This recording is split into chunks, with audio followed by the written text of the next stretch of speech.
만약 여러분에게 인생을 완전히 바꿀 만한 기회가 단 한 번 찾아온다면 어떤 심정으로 그 기회를 맞이하시겠습니까? 원스 찬스라는 앨범과 영화의 주인공으로 이제 우리에게 잘 알려진 영국의 폴 포츠가 저는 그런 기회를 잘 살린 사람이라 생각합니다. 그는 생애 첫 무대를 갖기까지 그의 재능을 알아본 사람은 아무도 없었습니다. 심지어는 자기 자신까지도 자신을 믿지 못했습니다. 그는 어려서부터 가난했고 친구들에게는 늘 왕따였습니다. 그런 그에게 유일한 낙은 아무도 보지 않는 시골길에서 혼자 노래하며 외로움을 달래는 것이었습니다. 그에게도 성악가라는 꿈은 있었지만 제대로 배운 적이 없어 오페라단을 찾아갈 때마다 번번이 거절을 당했습니다. 설상가상으로 그 무렵 찾아온 악성 종양의 발병과 교통사고로 인해서 자신의 꿈을 완전히 접어야 했습니다. 고르지 못한 치아 때문에 사람들 앞에 서면 늘 얼굴 표정이 경직되었고 작은 키에 뚱뚱한 몸매, 잘생기지 못한 외모가 그의 인생을 지배하는 그 작은 시골 마을, 핸드폰 외판원으로 우울한 인생의 터널을 지나고 있었습니다. 그런 그에게 브리튼스 갓 탤런트라는 TV 프로그램은 자신을 바꿔보고 싶은 절호의 기회였습니다. 그렇지만 참가 신청서를 놓고 자신의 열등감 때문에 한참 동안 참석을 고민하다가 결국은 동전을 던져 자기 인생을 결정할 만큼 그는 철저히 외로운 외톨이였습니다. 이제는 한국에도 자주 방문한 그에게 강호동 씨가 스타킹에서 그에게 이런 질문을 던졌습니다. 만약 그때 동전에 뒷면이 나왔다면 어떻게 했겠느냐 이렇게 묻자 이 폴포츠는 망설이지 않고 아마 그 프로그램에 나가지 않았을 거라고 그렇게 대답했습니다. 그만큼 그에게 열등감은 컸습니다. 오늘 성경에서 등장하는 이 제자들의 모습도 어쩌면 그들의 인생 속에 다시 한번 주님이 기회를 주시지 않았다면 역사 속에서 우리가 전혀 기억하지 못할 그런 존재들이 될 뻔한 사람들의 이야기입니다. 원래 그들은 유명한 사람들이 아니었습니다. 예수님이 그들에게 3년 전에 찾아오셨을 때 그들은 그저 그런 시골 마을에서 고기나 잡는 어부였습니다. 그런 그들에게 예수님이 손을 내밀어 나를 따라오너라. 내가 너희로 사람을 낚는 어부가 되리라. 이렇게 초대하신 것입니다. 이것은 그들에게 처음 찾아온 기회였습니다. 평생 어부로 살아갈 처지였던 그들에게 전혀 상상도 해보지 못한 새로운 삶으로의 초대였기 때문입니다. 어쩌면 이 첫 번째 기회는 성공을 향한 그들의 새로운 출발을 의미했을지 모릅니다. 근데 오늘 본문 속의 제자들의 모습은 어떤가요? 3년 전 예수님을 만나기 전에 과거로 되돌아가 있는 모습이지 않습니까? 예수님과 함께 기적 같은 3년의 세월을 보낸 제자들의 모습이라고는 상상할 수 없어 보입니다. 그렇다면 왜 그들은 다시 예수님을 만나기 이전에 과거의 모습으로 돌아갔을까요? 제자들의 내면에 자리 잡게 된 깊은 죄책감과 패배감 때문에 그들은 과거로 돌아가 있었습니다. 신앙생활하는 가운데 우리를 힘들게 하는 것 중에 가장 무서운 파괴력을 가진 것이 바로 죄책감입니다. 제자들은 예수님이 십자가에 달려 돌아가시는 모습을 보면서도 아무것도 할 수 없었던 무기력함을 경험했습니다. 심지어는 베드로조차도 예수님을 위해 생명까지 바칠 수 있을 거라 생각했지만 결국 자신의 연약함 앞에 3번씩이나 예수님을 부인하고 저주하며 돌아서야 했던 그때를 생각해 보면 이제는 자기 자신조차 믿을 수 없는 그런 상태가 된 것입니다. 자신감은 사라지고 깊은 패배감만이 제자들의 마음을 짓누르고 있었습니다. 하나님의 뜻대로 살지 못했다고 하는 죄책감은 하나님 앞으로 나아가는 우리의 발걸음을 멈추게 하고 주저앉게 만들지 않습니까? 비록 부활하신 주님께서 제자들에게 2번씩이나 찾아와 그들을 만나주셨지만 그들 안에 가득했던 죄책감과 패배감은 결국 무기력하게 예루살렘을 떠나 그들이 익숙했던 고향으로 다시 되돌아가게 만들었습니다. 왜 그들은 다시 예수님을 만나기 전 과거의 모습으로 돌아갔습니까? 그들을 인도해 줄 지도자가 없었기 때문입니다. 예수님과 함께 있을 때는 모든 것을 예수님과 상의하고 예수님께 물어보지 않았나요? 예수님이 인도하시는 대로 그냥 따라가기만 하면 되었지만 이제는 그들을 이끌어줄 예수님이 보이지 않았습니다. 지도자를 잃은 슬픔은 제자들의 방향 감각을 잃게 만들었습니다. 어디로 가야 할지, 무엇을 해야 할지 모를 혼돈에 빠지게 만든 것입니다. 내가 가야 할 길을 잃어버리고 앞으로 나아가고자 하는 의지가 꺾이면 우리는 새로운 도전보다 익숙한 옛 습관으로 되돌아가 맞는 그런 연약한 존재들이 아닌가요? 연초의 변화를 위해 굳게 결심을 하지만 몇 날이 되지 못해 내가 익숙하게 살아왔던 삶의 수레바퀴로 되돌아가 있지 않습니까? 다이어트를 작정한다고 모두 성공하는 것이 아닙니다. 과거를 벗어나 변화의 여행을 하기 위해서는 굳은 결심만으로 안 되는 것입니다. 내 안에 지속적으로 자극을 주고 이끌어줄 누군가, 무엇인가 필요하지 않나요? 제자들에게 그들을 이끌어 주었던 주님이 계시지 않는 빈자리는 그들에게 너무나 컸던 것입니다. 그래서 그나마 자기들이 잘 할 수 있는 고기잡이의 길로 돌아갈 수밖에 없었던 것, 그것을 어떻게 탓할 수 있겠습니까? 예수님도 제자들을 탓하지 않았습니다. 오히려 마태복음 26장 31절로 32절 말씀을 보면 제자들이 갈릴리에 돌아가실 것을 주님은 미리 알고 계셨습니다. 한번 같이 읽어볼까요? 마태복음 26장 31절로 32절 말씀입니다.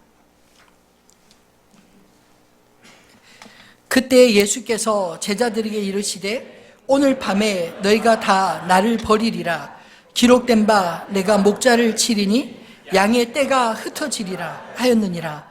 그러나 내가 살아난 후에 너희보다 먼저 갈릴리로 가리라. 아멘. 이 말씀은 예수님이 제자들과 가졌던 마지막 만찬을 끝낸 직후 제자들에게 하셨던 말씀입니다. 그리고 베드로가 주님을 결단코 버리지 않겠다고 맹세하기 바로 전에 제자들에게 포기하지 않는 당신의 사랑을 보여주었던 말씀이기도 합니다. 사실 예수님이 부활하셔서 제자들을 만난 것이 오늘 본문이 처음은 아닙니다. 14절의 말씀과 같이 부활하신 후 세 번째 만남이라고 기록하고 있습니다. 요한복음에 기록된 첫 번째 만남은 20장 19절로 23절에 소개되고 있습니다. 제자들은 유대인들을 두려워하여 주님과 함께 머물러 있었던 다락방에 문을 잠그고 숨어 있었는데 부활하신 예수님은 닫힌 문과 상관없이 그들 가운데 오셔서 못자국 난 손과 창자국 난 옆구리를 보이시며 그들에게 너에게 평강이 있을지어다 그렇게 찾아오셨습니다. 그런데 그 자리에 공교롭게도 함께 있지 않았던 도마가 의심하며 직접 그 손과 옆구리에 손을 넣어보지 않고 만져보지 않고는 믿지 못하겠다 하였을 때 예수님은 도마를 위해 8일 만에 두 번째로 제자들에게 찾아오셨습니다. 그리고 도마에게 죽음을 이기고 부활하신 자신의 몸을 직접 만져볼 수 있도록 그리고 믿을 수 있도록 설득하셨습니다. 이렇게 두 번씩이나 부활하신 자신을 제자들에게 친히 보이시고 증거하셨지만 제자들은 여전히 그들이 무엇을 해야 할지 알지 못했습니다. 익숙한 과거의 삶으로 돌아갈 수밖에 없었던 제자들의 연약함을 주님은 이미 아셨던 게 아닐까요? 그리고 그들이 과거의 옛 모습으로 돌아가려고 하는 바로 그 시점에 그들에게 세 번째 다시 찾아오신 것입니다. 세 번째로 다시 찾아오신 예수님은 절망의 순간 소망을 주시려고 다시 찾아오신 것입니다. 제자들에게 어부의 삶으로 돌아가는 것 자체가 절망이라 할 수 없을 것 같습니다. 그러나 곧이어 나타나는 현상은 절망스럽지 않습니까?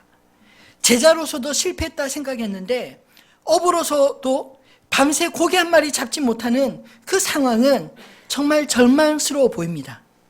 되는 게 하나도 없는 삶, 마치 실패자처럼 그렇게 처량해 보이지 않나요?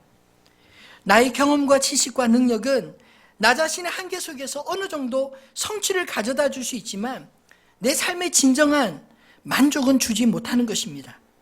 그것이 갈릴리로 돌아간 제자들이 확인한 인생의 공고함이 아니었을까요? 그 공고함 속에서 우리는 다시 주님의 음성을 들어야 하는 것입니다.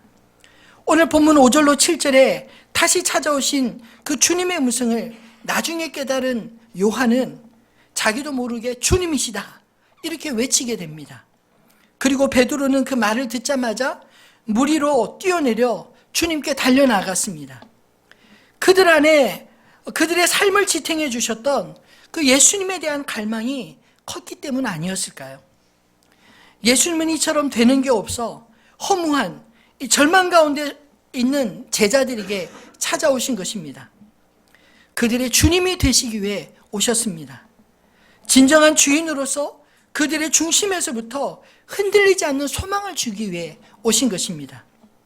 사랑하는 성도 여러분, 여러분들의 주인은 누구신가요? 갈대처럼 세파에 흔들리는 인생입니까? 입장에 따라 카멜레온처럼 변하는 이념인가요? 아무런 친근감도 기대할 수 없는 물질입니까? 아니면 우리의 고백처럼 영원 무궁토록 변함없는 진리 되신 주님이신가요? 우리 인생에 주님이 필요합니다. 주님이 우리 인생의 중심에 계실 때 비로소 우리의 삶은 안정감을 찾게 되고 미래의 소망을 가질 수 있게 되는 것입니다. 디베라 바다로 찾아오신 주님은 제자들에게 두 번째로 악몽을 추억으로 바꿔주려고 다시 찾아오셨습니다. 제자들의 가슴에 난 죄책감의 상처와 패배의식을 고치는 가장 좋은 방법은 주님이 제자들을 다시 품어주시는, 안아주시는 방법이었습니다. 밤새도록 고기도 잡지 못하고 지쳐있는 제자들을 위해 주님은 해변에서 그들을 기다리고 있었습니다. 그냥 기다리신 것이 아니라 숯불에 고기와 떡을 굽고 계셨습니다. 아무도 감히 예수님 당신입니까? 묻지 못했습니다. 모두가 예수님인 줄 이제 알았지만 예수님께 너무나 미안하고 부끄러운 마음으로 염치 없이 주님이 친히 준비하신 이 조반을 받았기 때문입니다. 주님은 제자들의 상처난 가슴을 만져주시기 위해 오히려 사랑의 추억을 만들어 가십니다. 예수님이 준비하신 식탁에서 우리는 두 가지 이미지를 기억할 수 있습니다. 하나는 숯불이요, 또 하나는 그 숯불 위에 물고기와 떡들입니다. 특별히 베드로에게는 숯불을 바라볼 때 아픈 상처가 떠오르지 않았을까요? 예수님이 잡히시던 날 밤 대제사장의 뜰 숯불가에서 자기를 알아보는 여종에게 그 새벽에 예수님을 저주까지 하며 3번씩이나 부인한 아픔이 그에게 있었기 때문입니다. 그런데 예수님은 그 아픔의 기억을 가진 베드로를 숯불을 피워놓고 맞이하셨습니다. 그것은 상처를 기억나게 하려는 것이 아닙니다. 평생 숯불 앞에만 서면 예수님을 부인했던 부끄러웠던 과거를 떠올릴 수밖에 없었던 베드로에게 예수님은 숯불가에 새로운 사랑의 추억을 만들어 주신 것입니다. 더 이상 상처 속에서 살지 않도록 추억을 만들어 주시는 주님의 그 배려 느껴지지 않으시나요? 그 다음의 이미지는 물고기와 떡을 숯불에 구워주시는 모습입니다. 위축되어 있었던 제자들에게 500여의 기적을 추억하게 하신 것입니다. 보잘것없는 자를 들어 기적의 주인공으로 사용할 수 있는 그 주님을 그들이 다시금 기억나게 하신 것입니다. 저는 이런 주님을 생각할 때마다 너무 좋습니다. 내 안의 상처로 주님을 두려워하지 않도록 오히려 그 상처를 새로운 추억으로 덮어주시는 그 주님이 우리를 인도하고 계시다는 것, 이것만으로 우리가 충분하지 않나요? 그분이 나의 주인 되시기에 세상이 나를 속인다 할지라도 그 주님을 신뢰하기에 넘어지더라도 다시 일어나서 주님 앞으로 달려나갈 수 있지 않습니까? 이렇게 인자하신 주님 앞에서 우리는 약함으로 낙심하지 않고 오뚜기처럼 벌떡 일어나 승리자가 될 수 있는 줄로 믿습니다. 그리고 세 번째로는 제자들에게 두 번째 기회를 주기 위해 다시 찾아오신 것입니다. 저는 말씀을 준비하면서 문득 이런 생각이 들었습니다. 만약 예수님이 부활하신 후 제자들에게 세 번째, 오늘 본문과 같이 이 디베라 바닷가에 찾아오지 않으셨다면 제자들이 어떻게 됐을까? 아마도 어쩌면 우리가 알고 있는 사도행전의 그 제자들의 모습은 살아볼 수 없을 수 있지 않을까요? 제자들이 예수님의 부르심에 응답했던 첫 번째 기회는 그들 자신을 바꾸고 싶은 성공의 기회로 받아들였을지 모릅니다. 근데 예수님의 십자가의 죽음은 그들의 모든 기대가 하루아침에 무너지는 충격 그 자체였습니다. 아니 꼭 성공의 이유가 아니라도 한수밥을 먹으며 신뢰와 존경으로 따랐던 그 주님의 고난에 그들 스스로 외면하며 도피했던 사실은 깊이 죄책감에 빠지기에 충분하지 않았을까요? 더 이상 주님의 제자라 부르기에도 부끄러운 사람이라 그렇게 생각하지 않았겠습니까? 그런 그들에게 예수님은 부활하신 후 세 번씩이나 찾아오신 것입니다. 그것도 밤새도록 고기 한 마리 잡지 못하고 헛수고가 되기 바로 직전인 이런 새벽에 주님이 오셨습니다. 제자들에게 두 번째 기회를 주기 위해 오신 것입니다. 제자들에게 두 번째 기회는 어떤 의미였을까요? 옛날로 돌아가 있는 그들에게 다시 주님의 제자로 살아갈 그런 기회 아니겠습니까? 오늘 본문 우리가 읽지는 않았지만 15절로 22절에 예수님과 베드로의 대화를 통해 주님이 그들에게 두 번째 부르신 그 이유를 분명히 알 수가 있습니다. 조반을 다 먹은 후에 예수님은 베드로에게 이렇게 물으셨습니다. 요한 아들 시몬아, 내가 이 사람들보다 나를 더 사랑하느냐? 주님 그러하나이다. 내가 주님을 사랑하는 줄 주님께서 아시나이다. 내 어린 양을 먹이라. 요한의 아들 시몬아, 내가 나를 사랑하느냐?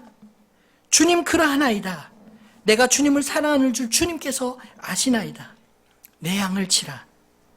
요한의 아들 시몬아, 내가 나를 사랑하느냐? 세 번째, 내가 나를 사랑하느냐 물으심으로 베드로는 심히 근심하며 이렇게 다시 대답합니다. 내가 주님을 사랑하는 줄을 주님께서 아시나이다. 내 양을 먹이라. 여러분, 기독교의 본질은 사랑입니다. 예수님께서 베드로에게나 우리에게나 세계 복음화나 주님의 이름으로 어떤 거창한 프로젝트를 완수할 것을 요구한 것이 아닙니다. 그냥 이렇게 물으신 것입니다. 너 날 사랑하니? 내가 너를 사랑한단 말이야. 사실 한글 성경에는 이 사랑이라는 단어가 똑같이 쓰였기 때문에 그 어감을 충분히 느끼지 못합니다. 그런데 원문상으로 보면 예수님이 첫 번째, 두 번째 이 사랑, 내가 나를 사랑하느냐 물으신 그 사랑은 아가파오, 아가페 사랑으로 물으신 것입니다. 그 주님의 사랑, 자신이 이 베드로를 끝까지 용서하신, 사랑하신, 포기하지 않는 그 사랑, 내가 너를 사랑한 만큼 너도 나를 사랑하느냐 물으신 것입니다. 근데 베드로는 감히 예수님이 사랑하시는 만큼 그렇게 사랑한다고 말할 수 없어서 예수님의 기준이 아닌 자기 기준으로 이렇게 대답합니다. 주님, 나의 사랑을 당신이 알지 않습니까? 여기서 그 사랑은 아가파오가 아닌 필레오, 친구에게 향한 사랑, 벗에게 하는 그 사랑, 그것은 베드로 자신의 기준이었던 것입니다. 두 번씩이나 똑같이 주님은 내가 너를 사랑하는 만큼 너도 나를 사랑하느냐 물었지만 베드로는 두 번 다 똑같이 아가파오만큼이 아닌 필레오만큼 그렇게 사랑한다고밖에 대답할 수 없었습니다. 이미 자신의 연약함을 너무 뼈저리게 깨달은 뒤였기 때문입니다. 그러자 주님은 다시 세 번째로 물으신 것입니다. 너 날 사랑하니? 네가 말한 그 버트로서 너의 사랑 진심이지? 이렇게 물으신 때 깊은 침묵이 흐릅니다. 그리고 베드로도 대답하였습니다. 주님, 당신을 향한 나의 사랑은 당신이 이미 알고 있는 그대로입니다. 여기서 이 세 번째 그 사랑은 예수님이 똑같이 필레오로 베드로의 기준으로 낮추어 다시 물으시고 베드로 역시 필레오로 동일하게 응답하는 장면인 것입니다. 베드로의 사랑은 예수님께 숨길 것 없이 다 들통난 사랑 아닌가요? 그래도 주님은 자신의 기준이 아닌 그 베드로의 기준으로 그 사랑을 진심으로 받으신 것입니다. 저는 말씀을 준비하는 중에 주님의 이 질문이 저의 가슴에 철렁 그렇게 다가왔습니다. 주님의 일을 한다고 하면서 내가 추구하는 것은 무엇일까? 주님의 사랑에 대한 반응인가? 아니면 주님을 위해 무엇인가 해야 한다고 하는 의무인가? 그 진위를 알아보는 것은 어렵지 않습니다. 내가 주님을 사랑하는 마음으로 일할 때는 제 안에 작은 일에도 감격과 기쁨이 충만합니다. 남의 것과 내 것을 비교하지도 않습니다. 그런데 내가 주님을 위해 무언가 해야 할 것 같은 의무감으로 일하기 시작할 때 쉽게 피곤하고 기쁨이 없으며 주의 일을 하면서도 내 안에 감격이 없고 또 함께 일하는 사람과 끊임없이 비교하고 있는 제 자신을 돌아보게 됩니다. 요즘 한국 교회가 위기라고 말합니다. 인터넷에 들어가 보면 안티 기독교를 외치는 사람들이 벌떼같이 일어나서 사사건건 교회와 관련 있는 기사만 보면 악플로 가득 채우고 있습니다. 저는 오늘날 한국교회의 진정한 위기는 기독교를 싫어하고 혐오하는 안티들에게 있지 않다고 생각합니다. 오히려 우리 안에 주님의 그 사랑을 잃어버리고 오로지 의무와 율법 그 속에 교묘하게 포장된 자기 사랑으로 아무 문제 없이 살아가고 있는 것, 이것이 진정한 위기 아닐까요? 세상은 원래부터 기독교에 대해 호의적이지 않았습니다. 우리가 세상에 호의적이기를 바라고 그렇지 않으면 뭔가 잘못된 것 같이 느끼는 것, 그것이 오히려 문제 아닐까요? 하나님께서 우리에게 주신 사명은 잊어버린 채 세상에서 적당히 우아하게 아무런 문제도 일으키지 않고 평안히 살고 싶은 그 마음에 십자가 보혈로 우리를 구원하신 주님의 사랑이 들어갈 자리가 있나요? 사도행전에 기록된 초대교회를 돌아보십시오. 그들에게는 세상의 조롱과 핍박이 그들을 넘어지게 하지 못했습니다. 그들을 방해하고 가로막는 그 무엇보다도 그들 안에 주님에 대한 사랑이, 그 증거가 훨씬 더 컸기 때문 아닌가요? 그 큰 사랑을 맛본 제자들을 세상은 감당할 수 없었다, 그렇게 말하고 있습니다. 사랑하는 성도 여러분, 여러분 안에도 예수님이 찾아오셔서 포기하고 싶은 그곳에서 다시 일으켜 주셨던 경험들이 있지 않으신가요? 만약 없으시다면 오늘 말씀 안에서 그 사랑의 주님을 만날 수 있게 되기를 소망합니다. 제자들과 그 모양은 다를지라도 그 내용은 똑같은 그 사랑으로 주님은 우리를 찾아오시고 만나 주십니다. 그 사랑이 우리를 움직이는 힘이요, 이유요, 목적인 것입니다. 제자들이 주님께 받은 인생의 두 번째 기회는 주님께 받은 그 사랑의 빚, 그것을 갚을 기회, 그것 아닐까요? 이 사랑의 동기가 우리의 의지를 넘어 생명을 넘어 복음의 증인이 되게 하고 우리에게 부탁하신 이 땅의 어린 영혼들을 살리게 하는 가장 강력한 동기가 되는 줄 믿으시기를 바랍니다. 말씀을 맺겠습니다. 진정한 변화의 시작은 방향 전환에서부터 시작되는 것입니다. 우리는 이제 결코 옛 사람으로 돌아갈 수가 없습니다. 내가 느끼기에 나는 아직도 여전히 제자리인 것처럼 느껴져도 여러분의 인생에서 여러분이 마치 미처 발견하지 못한 엄청난 변화가 있었다는 것을 깨닫게 되시기 바랍니다. 우리 인생의 가장 큰 변화는요, 내 인생의 주인이 바뀌었다는 것입니다. 인생의 방향이 바뀌었다는 것입니다. 주님을 모르고 살아갈 때는 내가 가고 싶은 곳으로 내 마음대로 가고 그렇게 살았지만 주님이 내 인생의 주인이 되어주실 때 우리의 삶은 주님이 이끄시는 대로, 주님이 지시하는 대로 가게 되어 있습니다. 비록 가는 길이 험하고 여러 장애물을 만나 피곤을 느낄 수도 있지만 안심하십시오. 예전보다는 목적지까지 조금 더 가까이 와 있다는 사실을 기억하고 포기하지 마시기 바랍니다. 주님이 내게 원하시는 진정한 변화는 나의 만족을 위한 변화가 아닐 수도 있습니다. 주님이 원하시는 변화는 로마서 8장 29절 말씀과 같이 그 아들의 형상, 예수 그리스도의 형상을 본받게 하는 것이기 때문입니다. 내가 세운 변화의 목표는 실패할지 모르지만 나를 사랑하시고 부르사 그 아들의 형상을 본받게 하시려는 하나님의 계획하심과 인도하심에는 결코 실패가 있을 수 없습니다.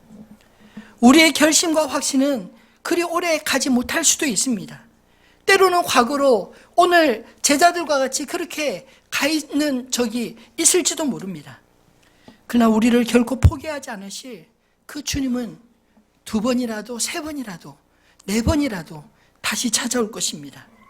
그 사랑의 주님을 우리가 만나게 될 때 그 사랑을 맛보았다면 우리는 결코 과거 옛사람으로 살 수 없는 것입니다.